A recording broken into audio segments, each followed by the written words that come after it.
अथ षष्ठो अध्याय यानी छठा अध्याय।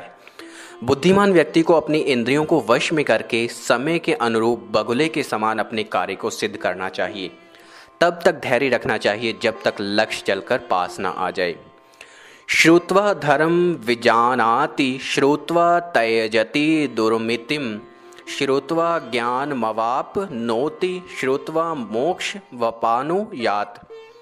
मनुष्य वेद आदि शास्त्रों को सुनकर धर्म के रहस्य को जान लेता है। विद्वानों की बात सुनकर दुष्ट व्यक्ति बुरे ढंग से सोचना छोड़ देता है। गुरु से ज्ञान प्राप्त कर मनुष्य संसार के बंधन से छूट जाता है। चाणक्य का विश्वास है कि व्यक्ति वेद शास्त्रों के अध्ययन के अलावा उन्हें सुनकर भी लाभ उठा सकता है। उनका कहना है कि वेद आदि शास्त्रों के सुनने से व्यक्ति धर्म के रहस्य को समझ सकता है और विद्वानों के उपदेश सुनकर अपने बुरे विचारों को त्याग सकता है। सुनने का अर्थ वेद प्रतिपादित ज्ञान को गुरुमुख से श्रवण करना भी है। इस प्रकार ज्ञान की प्राप्ति श्रवण से ही होती है, जिससे मनुष्य संसार के बंधनों से मुक्त हो जाता है। आचार्य ने श्लोक द्वारा श्रवण के महत्व पर प्रकाश डाला है। यह श्रवण विद्वान और अनुभवी गुरु के मुख से होने पर ही फल देता है। सुनो, मनन करो और उसे आत्मसात करो, यह श्रुति वाक्य है। पक्षिणा काक्ष चांडाल प्रशुना चैव कुक्कुर मुनिना कोपि चांडाल सर्वेशा चैव निंदक। पक्षियों में कौवा, पशुओं में कुत्ता, मुनियों में क्रोध करने वाला और सामान्य जन में दूसरे लोगों की निंदा करने वाला व्यक्ति दुष्ट और चंडाल होता है। भाव यह है कि दुष्ट और चंडाल प्राणी सभी स्थानों पर होते हैं, परंतु दुष्टता की सीमा कहाँ होती है, इनकी व्याख्या चाणक्य ने की है। कौवा पक्षियों में इसलिए सबसे अधिक गंदा और दुष्ट माना गया है क्योंकि उसे किसी प्रकार की शुद्धता का कोई भी ज्ञान नहीं होता। वह सदैव गंदगी पर जाकर बैठता है। पशुओं में कुत्ते का भी वही हाल है। आचार्य का कहना है कि ऋषि मुनियों में भी जो व्यक्ति क्रोध करता है उसे दुष्ट और चंडाल मानना चाहिए, परंतु सामान्य व्यक्तियों में दुष्ट और चंडाल वह है जो दूसरों की निंदा करता है। भस्मना शुध्यते कांस्य ताम्र ममलेन शुध्यति रजसा शुध्यते नारी नदी वेगेन शुध्यति। अर्थात कांसे का बर्तन राख से मांजने पर, तांबा खटाई से, स्त्री रजस्वला होने के बाद तथा नदी का जल तीव्र वेग से शुद्ध होता है। ब्राह्मण संपूज्यते राजा ब्राह्मण संपूज्यते द्विज ब्राह्मणा संपूज्यते योगी स्त्री ब्रह्मंती विनश्यति। अर्थात अपनी पूजा में घूम फिर कर उसकी स्थिति को जानने वाले राजा की प्रजा उसकी पूजा करती है। जो द्विज अर्थात विद्वान ब्राह्मण देश प्रदेश की भूमि पर ज्ञान का प्रचार करता है उसकी पूजा होती है। जो योगी सदा घूमता रहता है वह आदर सत्कार का भागी होता है, परंतु भ्रमण करने वाली स्त्री भ्रष्ट हो जाती है। राजा का कर्तव्य है कि वह स्वयं भी अपने राज्य में घूम फिर कर प्रजा की वास्तविक स्थिति ज्ञात करने की कोशिश करे। वह अपने ज्ञान के अनुसार उसके दुख दूर करने का प्रयत्न कर सकता है। ब्राह्मण का कर्तव्य है कि वह घूम फिर कर लोगों को शास्त्रों का ज्ञान दे। एक स्थान पर रुकने से उस स्थान और वहां संपर्क में आने वाले लोगों से संबंध स्थापित होने के कारण आसक्ति और मोह का हृदय में उठ खड़ा होना स्वाभाविक है। यह स्थिति योगी को बांधती है। इसके लिए योगी का एक स्थान पर 24 घंटों से ज्यादा नहीं रुकना चाहिए। इसके विपरीत इन लोगों के समान इधर उधर घूमने वाली नारी अपने धर्म से विचलित हो जाती है। स्त्री का इधर उधर घूमना परिवार के अपमान का कारण होता है और वह समाज की नजरों में गिर जाता है।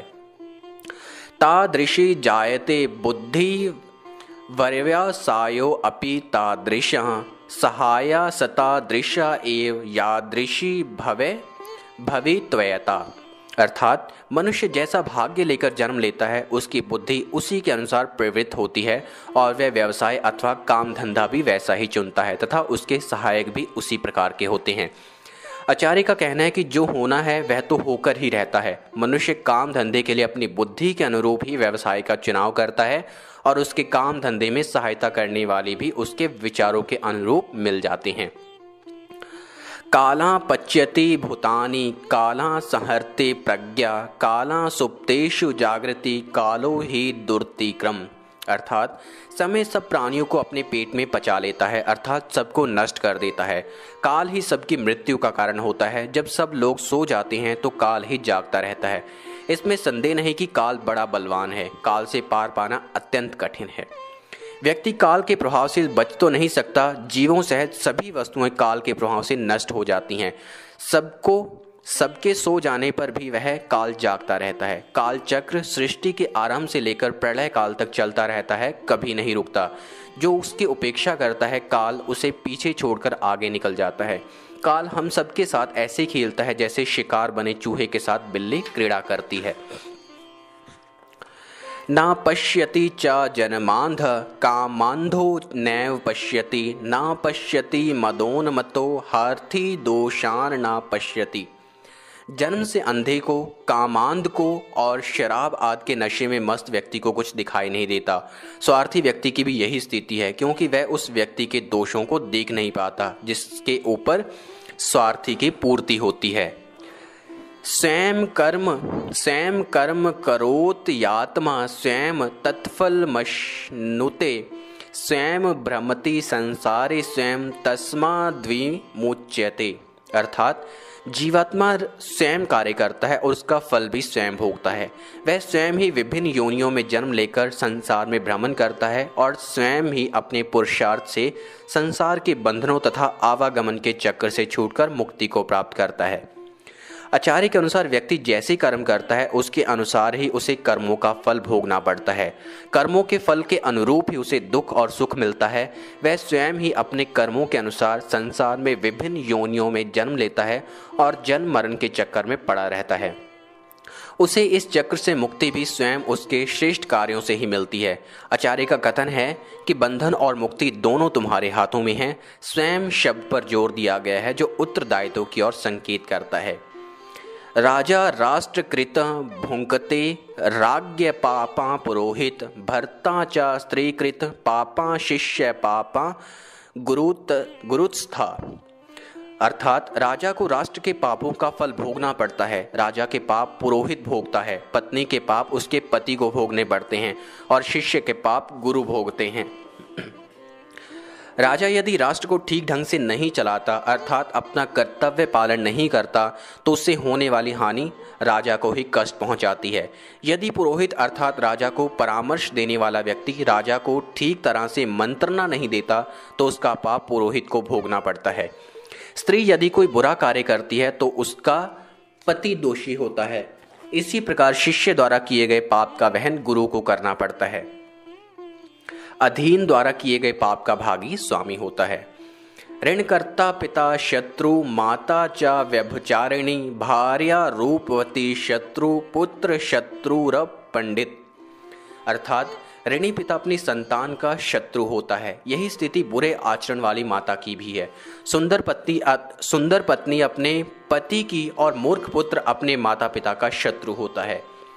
किसी भी कारण से अपनी संतान पर ऋण छोड़कर मरने वाला पिता शत्रु कहा गया है, क्योंकि उसके ऋण की अदायगी संतान को करनी पड़ती है। व्यभिचारिणी माता भी शत्रु के समान मानी गई है, क्योंकि उससे परिवार कलंकित होता है। इसी प्रकार अत्यधिक सुंदर स्त्री पति के लिए शत्रु के समान है, क्योंकि बहुत से लोग उसके रूप से आकृष्ट होकर उसे पथ भ्रष्ट करने का प्रयत्न करते हैं। मूर्ख पुत्र के कार्यों की वजह से माता पिता को नित्य अपमान सहना पड़ता है। इससे परिवार को दुख व हानि होती है, इसलिए वह परिवार का शत्रु है। लुब्धम थर्नेन लुब्ध मथरेण गृहिणी यात, स्तब्ध मंजली कर्मणा, मूर्ख छंदो अनुवृत्तेन, यथार्थत्वेन पंडितम।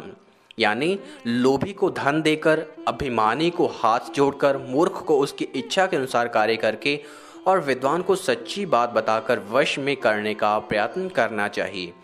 लोभी व्यक्ति अपने स्वार्थ में इतना अंधा होता है कि वह धन प्राप्ति के बिना संतुष्ट नहीं होता। उसे धन देकर वश में किया जा सकता है। जिस व्यक्ति को अभिमान है, अहंकार है, उसे नम्रतापूर्वक व्यवहार करके वश में किया जा सकता है। मूर्ख व्यक्ति सदैव हठी होता है, इसलिए उसकी इच्छा के अनुसार कार्य करके उसे अपने अनुकूल बनाया जा सकता है। और विद्वान व्यक्ति को वश में करने का सबसे सही उपाय यही है कि उसे वास्तविकता से परिचित कराया जाए। वराणा राज्याणा कुराजराज्य, वराणा मित्राणा कुमित्र मित्रम, वराणा शिष्यो ना कुशिष्य शिष्यो, वराणा दाराणा कुदार दारा। अर्थात बुरे राज्य की अपेक्षा किसी प्रकार का राज्य ना होना अच्छा है। दुष्ट मित्रों के बजाय मित्र ना होना अच्छा है। दुष्ट शिष्यों की जगह शिष्य ना होना अधिक अच्छा है। और दुष्ट पत्नी का पति कहलाने से अच्छा है कि पत्नी ना हो। चाणक्य मानते हैं कि शासन व्यवस्था से संपन्न राज्य में ही रहना चाहिए और मित्र भी सोच विचार कर ही बनाने चाहिए। गुरु को भी चाहिए कि परख कर शिष्य बनाए तथा दुष्ट स्त्री को पत्नी बनाने की अपेक्षा अच्छा है कि विवाह ही ना किया जाए। कुरा जरा जयेन कुतः प्रजा सुखा को मित्र मित्रेण कुतो अस्ति निवृत्ति कुदार दारैशच कुतो गुहे रति कुशिष्य मध्यापयत कुतो यश। अर्थात दुष्ट राजा के शासन में प्रजा को सुख नहीं मिल सकता। धोखेबाज मित्र से सुख की प्राप्ति नहीं हो सकती। दुष्ट स्त्री को पत्नी बनाने से घर में सुख और शांति नहीं रह सकती। इसी प्रकार खोटे शिष्य को विधा दान देने वाले गुरु को भी अपयश ही मिलता है। सिंहा देका बका देका शिक्षेच त्वारी कुकुटात वाय सातपै चंच शिक्षेच षट शनु स्त्रीणी गर्दभात। अर्थात व्यक्ति को शेर और बगुले से एक एक, मुर्गे से 4, कौवे से 5, कुत्ते से 6 और गधे से 3 गुण सीखने चाहिए। इस संसार की प्रत्येक वस्तु और प्रत्येक प्राणी हमें कोई ना कोई उपदेश दे रहे हैं। इन गुणों को सीखकर जीवन में सफलता, उन्नति और विकास किया जा सकता है। आगामी 4 श्लोकों में ऐसे ही कुछ गुणों का वर्णन किया जा सकता है। प्रभुता कार्य मल्पा वा यन्नर कर्तुमिच्छति सर्वारंभेन तत्कार्य सिंहा देख प्रचक्षते। अर्थात कार्य छोटा हो या बड़ा, व्यक्ति को शुरू से ही उसमें पूरी शक्ति लगा देनी चाहिए। यह शिक्षा हम सिंह से ले सकते हैं। इसका भाव यह है कि व्यक्ति जो भी कार्य करे वह छोटा हो या बड़ा, अथवा उसे पूरी शक्ति लगाकर करना चाहिए, तभी उसमें सफलता प्राप्त होती है। सिंह पूरी शक्ति से शिकार पर झपटता है। वह बड़ा हो या छोटा, बड़े को देखकर घबराता नहीं और छोटे की अपेक्षा नहीं करता। सफलता पाने के लिए प्रयास पर विश्वास आवश्यक है। इंद्रियाणि च संयमे बकवत पंडितो नरः देश काल बलः ज्ञात्वा सर्वकार्यणि साधयेत। अर्थात बुद्धिमान व्यक्ति को अपनी इंद्रियों को वश में करके समय के अनुरूप अपनी क्षमता को तौलकर बगुले के समान अपने कार्य को सिद्ध करना चाहिए।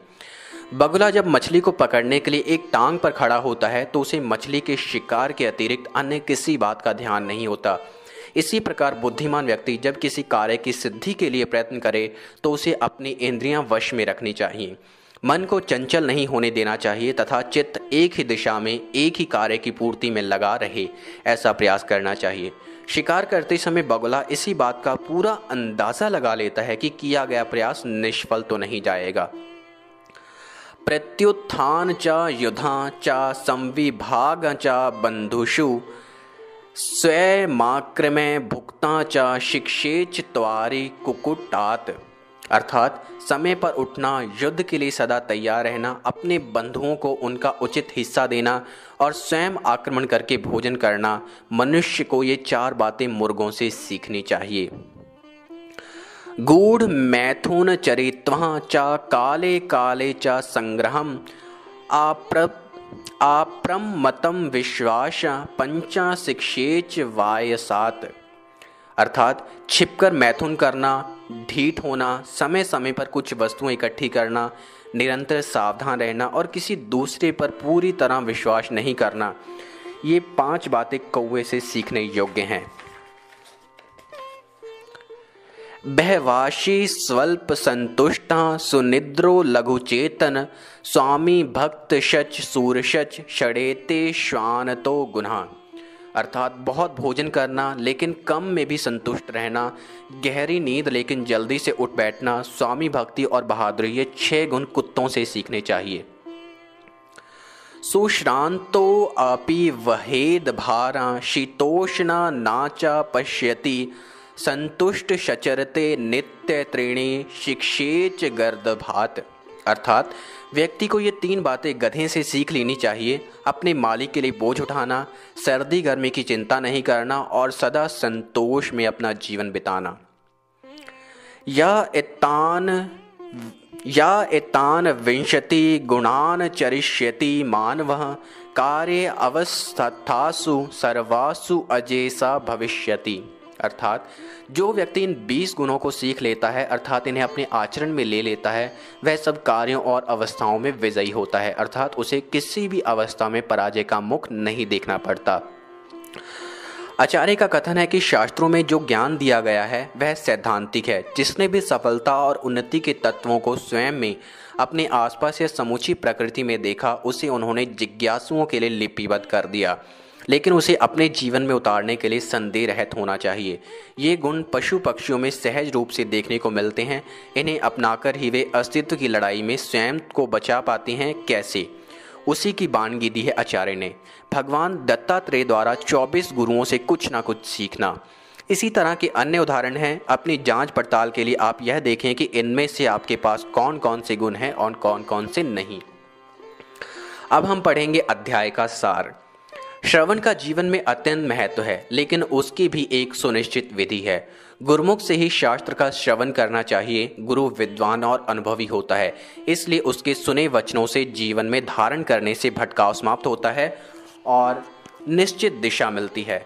चाणक्य का कहना है कि मनुष्य जीवन बड़े सौभाग्य से प्राप्त होता है, इसलिए मनुष्य को चाहिए कि वह अपने जीवन को शुभ कार्यों की ओर लगाए, दूसरों की निंदा आदि करना छोड़ दे। वेद आदि शास्त्रों के पढ़ने और शुभ कार्य करने से मनुष्य इस संसार में यश को प्राप्त होता है। चाणक्य कहते हैं कि जिस मनुष्य के पास धन है, सभी उसके भाई बंधु मित्र बनने को तैयार हो जाते हैं और उसे ही श्रेष्ठ पुरुष मान लिया जाता है। वे यह भी कहते हैं कि एक जैसी होनी होती है, कि जैसी होनी होती है मनुष्य की बुद्धि और उसके कर्म भी उसी प्रकार के हो जाते हैं। इस संसार में समय ही ऐसी वस्तु है जिसे टाला नहीं जा सकता। चाणक्य के अनुसार जब मनुष्य अपने स्वार्थ में अंधा हो जाता है तो उसे अच्छे बुरे में फर्क दिखाई नहीं देता। मनुष्य का बंधन और मुक्ति उसके द्वारा किए जाने वाले कर्मों पर ही आश्रित होते हैं, क्योंकि वह जैसा कर्म करता है उसे वैसा ही फल भोगना पड़ता है। आचार्य के अनुसार प्रजा को कार्यों का फल राजा को, पत्नी के कार्यों का फल पति को तथा पिता द्वारा छोड़ा गया ऋण पुत्रों को चुकाना पड़ता है। व्यभिचारिणी माता और मूर्ख पुत्र मनुष्य के लिए शत्रु के समान होते हैं। चाणक्य सामान्य जीवन में आने वाली समस्याओं पर प्रकाश डालते हुए कहते हैं कि किसी का लोभी व्यक्ति से पाला पड़ जाए तो उसे धन देकर, विद्वान को अपने मधुर व्यवहार से और मूर्ख तथा दुष्ट को उसके अनुकूल व्यवहार से वश में किया जा सकता है। ऐसे राज्य में रहना उचित नहीं जहां सुव्यवस्था ना हो। इसी प्रकार दुष्ट से मित्रता करने के बजाय मित्र रहकर अपना जीवन गुजार देना ज्यादा हितकर है। चाणक्य का कहना है कि सिंह से एक गुण सीखना चाहिए, किसी भी कार्य को करते समय उसमें अपनी पूरी शक्ति लगाना। बगला मछली पकड़ने के लिए आंखें बंद करके एक टांग पर खड़ा होता है। यह इंद्रियों को वश में करने का एक अच्छा उदाहरण है। यह बगुले से सीखने योग्य गुण है। प्रयास करना महत्वपूर्ण है, इसीलिए उसे करने से पहले अपनी क्षमता को परख लें।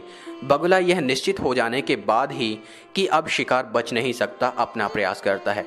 इसी प्रकार मुर्गों से 4 बातें सीखनी चाहिए। मनुष्य को ब्रह्मा मुहूर्त में उठना, झगड़े का संकट उत्पन्न होने पर पीछे न हटना और जो कुछ भी प्राप्त हो उसे अपने भाई बंधुओं में बांटकर ही उपयोग में लाना। इसी प्रकार कौवे से 5 गुण सीखने होते हैं। छिपकर मैथुन करना, हठी होना, समय समय पर वस्तुओं को इकट्ठा करना, हमेशा चौकन्ना रहना तथा किसी पर विश्वास ना करना। कुत्ते में बहुत अधिक खाने की शक्ति होती है, परंतु जब उसे बहुत कम भोजन मिलता है तब भी वह उसी में संतोष कर लेता है। वह एकदम गहरी नींद में सो जाता है, परंतु अत्यंत सतर्क रहता है और जरा सी आहट होने पर भी जाग उठता है। उसे अपने मालिक से प्रेम होता है और समय पड़ने पर वह वीरतापूर्वक शत्रु से लड़ता भी है। इसी प्रकार गधा अत्यंत थका होने पर भी अपने काम में लगा रहता है। उसे सर्दी गर्मी आदि किसी बात का कष्ट नहीं होता और अपने जीवन से पूर्ण रूप से संतुष्ट रहता है। चाणक्य के अनुसार जो व्यक्ति इन गुणों को धारण कर लेता है उसे जीवन में सफलता प्राप्त होती ही है। सफलता की कामना करने वाले को चाहिए कि वह इन गुणों को अपने जीवन में विशेष स्थान दे। इनके आधार पर हम अपनी संभावनाओं को भी आंक सकते हैं। देखिए कसौटी पर घिसकर अपने खरेपन को। इत्तिमम समाप्तम।